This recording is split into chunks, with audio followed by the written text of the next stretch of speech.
बने आए सावन का गाना सुने आप लोग।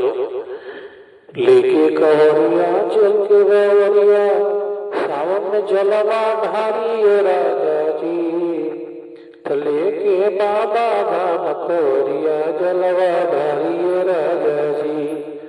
होके बवरिया लेके कवरिया सावन में जलवा ढारी राजा जी, कि चोली चोली देखी ना लेके सावन में कवरिया देखी चली राजा जी। होके बवरिया देख बवरिया चली राजा जी, कि लेके बेलवा मसाला भारी देखी सुनिए राजा जी। बाबा धाना लेके जला भारी सुनिए राजा जी।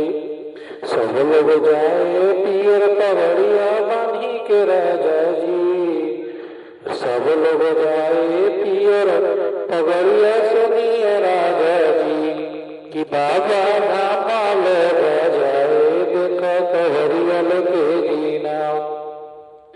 दूर दूर से अवतार देखो नर नारी, दूर दूर से अवतार देखो नर नारी। रे होके कवरिया लेके बवरिया चलिए राजा जी, कि ऐसो सावन में जलधारी सुनी सुनिए सैया जी। बाबा धामा जलधारी सुनी सुनिए राजा जी। होके बवरिया लेके कवरिया चलिए राजा जी, कि बाबा धामा चला जला ढारल जाइए राजा जी, कि बाबा धामा चला जला देख ढारल जी राजा जी। दूर दूर से आया तार देख नर नारी, बाबा की है देख लोग सब जल भारी।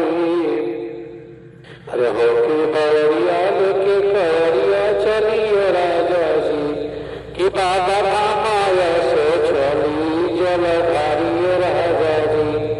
बाबा के कृपा बाटे बेगाय परम्पार हो, उन कर गुना जतन गावा बात महान हो। बाबा के कृपा बाटे बेगाय हो देखो, बाबा के कृपा बाटे देखी तो महान राजा जी। लेके कवरिया जलवा धारी सुनी सुनिए राजा जी, चल के बाबा जला ढारल जाई सुनिए राजा जी। चल के बाबा